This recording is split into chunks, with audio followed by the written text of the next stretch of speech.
Aujourd'hui, on utilise la palette de Coastal Scents, mais on aurait très bien pu utiliser n'importe quelle autre pourpre que vous avez. Je vous montre des suggestions. On a ici une couleur de Pupa et elle se nomme 24 14 10. Pas très clair comme couleur, mais avec une base, ça fonctionne bien. Et suite à ça, j'ai trouvé un petit quatuor qui vient d'une collection de L'Oréal, Wear Infinity, qui était une collection de Color of Hope. Je crois que c'était dans le bout de Noël l'année passée, mais je suis pas certaine. En tout cas, ces deux couleurs-là feraient amplement l'affaire pour les couleurs employées aujourd'hui. Petite suggestion comme ça. En ayant des tons de prune comme ça, bien entendu avec les yeux verts, c'est magique. Avec les yeux bruns, comme vous pouvez le voir, ça fait quand même aussi très joli. Encore là, moi c'est cool parce que je peux faire le test pour deux sortes de couleurs d'œil. Si vous remarquez, cet œil-là est vraiment brun, il est noisette, puis celui-là a beaucoup de vert dedans.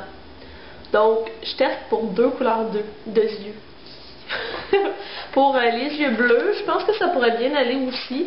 Un vert plus clair, bien entendu. Je pense pas qu'il y ait de couleur de yeux que ça fonctionne pas, en fait. Mais bon, ça vaut toujours la peine de l'essayer.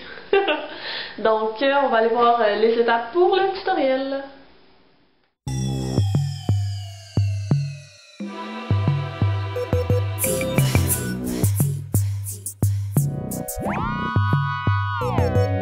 Le crayon que je vais utiliser pour faire ma base est un crayon No Name que j'ai depuis un petit bout de temps. En fait, la couleur, vous allez bien le voir, c'est une couleur qui est pourpre. Donc, ça va être un mauve qui va être un petit peu rougeoyant. Et on va appliquer ça sur toute la paupière mobile.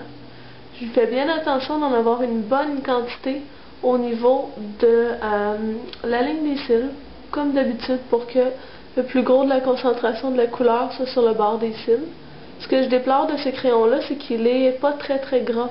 Donc c'est pas super facile au niveau de l'application, mais on utilise ce qu'on a. Et je vais vraiment avec une forme très près de la ligne des cils, en ce sens qu'on ne fera pas une forme très évasée. Donc je suis vraiment le creux de mon œil, donc où ça renfonce dans l'œil, et j'y vais en ligne droite, en accord avec lorsque ma ligne de mes cils en bas termine. Comme ça va permettre de relever l'œil sans voir non plus l'ombre à paupières qui va aller super loin. Et je vais en appliquer aussi en bas. Donc ça, je l'applique dans les cils, dans le fond.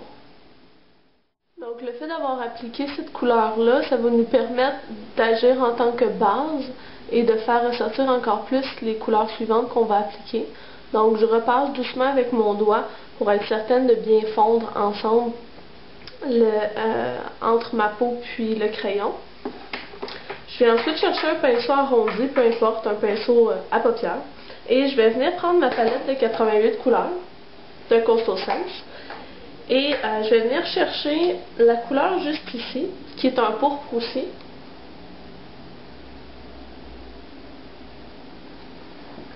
Que je vais appliquer partout où j'ai mis du crayon, bref.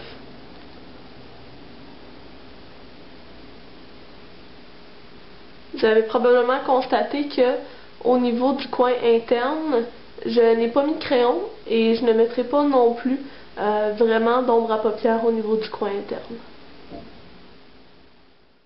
Je vais ensuite chercher mon pinceau biseauté avec la même couleur, puis je vais venir l'appliquer sur la ligne inférieure des cils.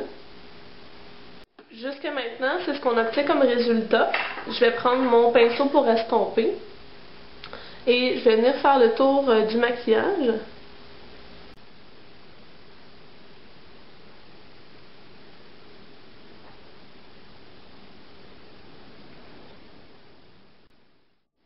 L'estompage n'est pas nécessairement son meilleur, on voit encore quand même une ombre puis tout ça.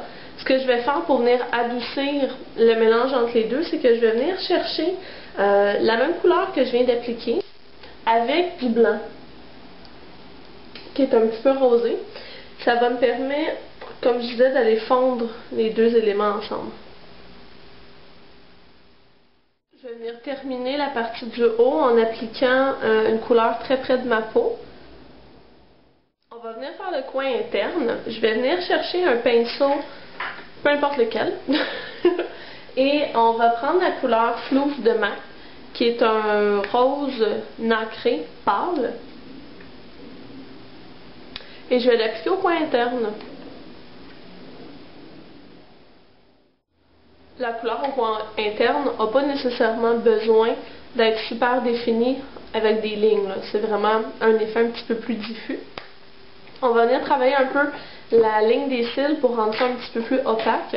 Je reprends mon pinceau biseauté, puis je vais prendre la couleur qui se situe juste en dessous de celle qu'on a pris. Et cette couleur-là, on va la mettre sur le long des cils, autant supérieur que inférieur.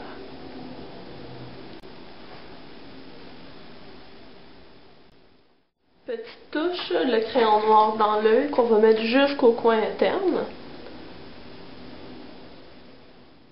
Juste pour être certaine que ça se mélange bien ensemble, je reprends le même pinceau sans ajouter nécessairement de couleur. Puis je fais juste repasser sur ma ligne pour bien mélanger le pourpre avec le noir. Et donc j'oublierai, il reste juste le mascara. Je vous reviens avec ça. Une fois que le mascara est appliqué, ça a pas mal plus de sens comme look. Le mascara que j'ai utilisé, c'est le XXL Pro Volume Waterproof de Maybelline. Je l'aime vraiment beaucoup, justement, il donne beaucoup de volume. C'est sûr que tout est dans l'application. Je vais probablement faire une vidéo pour montrer là, rapido presto comment j'applique le mascara pour avoir le plus de volume possible. On se voit donc dans la prochaine vidéo. D'ici là, soyez sages.